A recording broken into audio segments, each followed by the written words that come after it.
ವರದಿಗಾರರು ನಿಂಗಣ್ಣ ಜಡಿ, ವಡಗೇರ, ಬಸನಗೌಡ ಇಳಕಲ್ಗೆ. ವಿಜಯ ಕರ್ನಾಟಕದಿಂದ super star ರೈತ ಪ್ರಶಸ್ತಿ ಪ್ರದಾನ.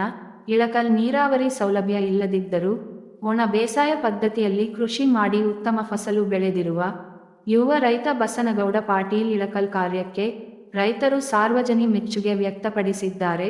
16 ಎಕರೆ ಜಮೀನಿನಲ್ಲಿ ಸಾವಯವ ಕೃಷಿ ಮಾಡುತ್ತಾರೆ ಮತ್ತು ಎಕರೆಗೆ ಒಂದರಂತೆ ಬೇವಿನ ಮರವನ್ನು ಹಾಕಿದ್ದಾರೆ. ಅದು ಪಕ್ಷಿಗಳ ಸಂಕುಲ ಹೆಚ್ಚಿಸಲಿ ಎಂದು ಮತ್ತು ದೇಶಿ ತಳಿಯ ಹಸುಗಳನ್ನು ಸಾಕುವ ಮೂಲಕ ಅದರಿಂದ ಬರುವ ತಿಪ್ಪೆ ಗೊಬ್ಬರಕ್ಕೆ ಗೋಮೂತ್ರ ಸೇರಿಸಿ ಹಾಕಿ ಅದನ್ನೇ ಹೊಲಕ್ಕೆ ಬಳಸುತ್ತಾರೆ. ಕೃಷಿ ಹೊಂಡದ ಮೂಲಕ ಬೆಳೆಗಳಿಗೆ ನೀರು ಬಳಸಿಕೊಂಡು ವಿವಿಧ ಬೆಳೆಗಳನ್ನು ಬೆಳೆಯುವ ಮೂಲಕ ಎಲ್ಲ ರೈತರಿಗೆ ಮಾದರಿಯಾಗಿದ್ದಾರೆ. ಮೀನು ಸಾಕಾಣಿಕೆ, ಜೇನು ಸಾಕಾಣಿಕೆ ಇನ್ನಿತರ ಇವರ ಈ ಕೃಷಿ ಪದ್ಧತಿಯನ್ನು ಕಂಡು ಬಾಗಲಕೋಟ ಜಿಲ್ಲೆಯ ವಿಜಯ ಕರ್ನಾಟಕ ಪತ್ರಿಕೆಯು ಇವರನ್ನು ಗುರುತಿಸಿ ವಿಕ ಸೂಪರ್ ಸ್ಟಾರ್ ರೈತ ಪ್ರಶಸ್ತಿ ನೀಡಿ ಬಸನಗೌಡ ಪಾಟೀಲ್ ಇಳಕಲ್ ರವರನ್ನು ಗೌರವಿಸಿರುವುದಕ್ಕೆ ರೈತ ಸಂಘ ಹಾಗೂ ಇಳಕಲ್ ಪಟ್ಟಣದ ಸಾರ್ವಜನಿಕರು ಹರ್ಷ ವ್ಯಕ್ತಪಡಿಸಿದ್ದಾರೆ. ಈ ಸಂದರ್ಭದಲ್ಲಿ ವಿಜಯ ಕರ್ನಾಟಕ ಪತ್ರಿಕೆಯ ಸಿಬ್ಬಂದಿ ವರ್ಗ, ಜನಪ್ರತಿನಿಧಿಗಳು ಹಾಗೂ ಇನ್ನಿತರರು ಉಪಸ್ಥಿತರಿದ್ದರು. ಲಾವಣಿ ಜಮೀನು ಪಡೆದು ಬ್ಯಾಡಗಿ, ಗುಂಟೂರು ಮೆಣಸಿನ ಮೂಲಕ ಜೋಳ, ಕಡಲೆ ಸಮಗ್ರ ಬೇಸಾಯವನ್ನು ಇವರು ಅಳವಡಿಸಿಕೊಂಡಿದ್ದಾರೆ.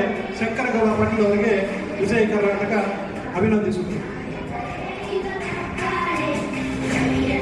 ಮರೇಗುಂತಿ ಗ್ರಾಮದ ಪ್ರಶಾಂತ್ ಪಾಟೀಲ್ ಅವರು ಜೀವಾಮೃತ ತಯಾರಿ ಮಾಡುತ್ತಾ ಕೃಷಿಯಲ್ಲೇ ಜೀವವಿದೆ ಎನ್ನುವುದನ್ನು ಕಂಡುಕೊಂಡ ರೈತರು. ವಾಣಿಜ್ಯ ಬೆಳೆಯಾದ ಕಬ್ಬೆ ಇವರ ಆದಾಯದ ಹೆಚ್ಚಿಸುವ ಬೆಳೆ. 6 ಎಕರೆಯಲ್ಲಿ ಕೃಷಿ ಹೊಂಡ ಮಾಡಿ ಮೊದಲ ಬೆಳೆ 108 ಟನ್ ಬೆಳೆದು ಖ್ಯಾತಿ ಬೆತ್ತಿದ್ದಾರೆ. ಫಕೀರಪ್ಪ ಮಾದರಿಯವರು ಮೊದಲು ಕೇವಲ 4 ಎಕರೆಯಿಂದ ಜಮೀನನ್ನು ಇವತ್ತು 40ಕ್ಕೂ ಹೆಚ್ಚು ಎಕರೆಯನ್ನು ಪಡೆದಿದ್ದಾರೆ. ಕೃಷಿಯಿಂದಲೇ ಇದು ಸಾಧ್ಯ ಎನ್ನುವುದನ್ನು ಅವರು ಸಾಬೀತುಪಡಿಸಿದ್ದಾರೆ.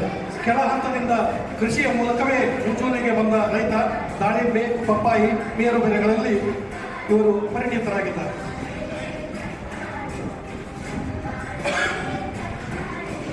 ಬೂದಿಹಾಳ ಗ್ರಾಮದ ಮಲ್ಲಿಕಾರ್ಜುನ್ ಸಂಗಪ್ಪ ಭಗವತಿಯವರು ಕೇವಲ 4 ಎಕರೆ ಜಮೀನು, ಪೈನಾಪಲ್ ವಿಶೇಷ ತಳಿಯನ್ನು ಕೇರಳದಿಂದ ತಂದು